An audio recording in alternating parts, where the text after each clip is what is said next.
pour la conversion des mesures d'air. Alors déjà, au niveau des unités de mesure, on a vu les mètres, décimètres, centimètres, millimètres, etc.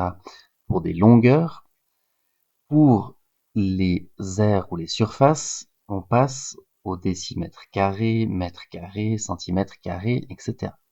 La conversion pour des mesures de longueur, on l'a déjà vu, elle est relativement facile.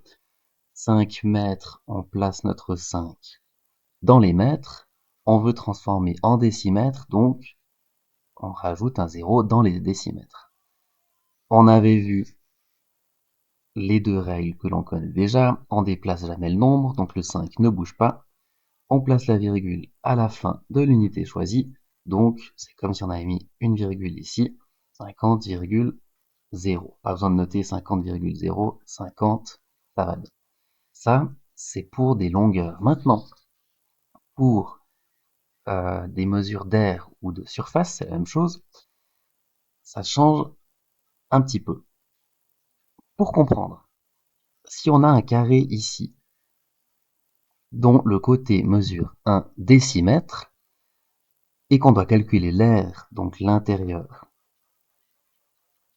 du carré, en décimètres, c'est facile. Côté fois côté, ça fait 1 fois 1, ça fait 1 décimètre carré. Maintenant, si on voulait calculer en centimètres, et donc l'air en centimètres carrés, eh bien on fait notre conversion. Conversion de longueur qu'on connaît déjà. Décimètre, on met le 1 dans décimètres, on veut en centimètres, ça fait 10 centimètres. 1 décimètre, ça vaut donc 10 centimètres. 1 décimètre ici, 10 centimètres aussi. Et pour calculer l'air d'une surface, eh ben pareil, côté fois côté, on fait 10 fois 10, 10 fois 10, et ça fait 100 centimètres carrés. J'aurais pu le remettre ici en dessous, mais peu importe. Et donc, si on pose notre équivalence, on a 1 décimètre carré égale 100 centimètres carrés. On n'a pas rajouté un seul zéro comme on le fait pour des longueurs, on en a rajouté 2. Pourquoi 2? Parce qu'on est en centimètres carrés, on a deux dimensions, et donc pour utiliser notre tableau, c'est pratiquement la même chose, il y a une toute petite différence, c'est qu'au lieu d'avoir un seul chiffre par colonne, on va couper nos colonnes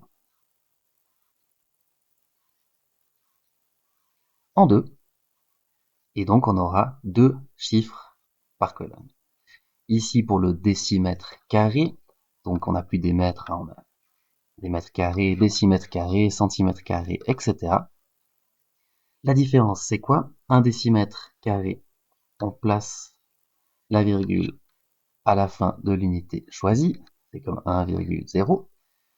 Si on veut en centimètres carrés, et ben pareil, on place la virgule à la fin de l'unité choisie.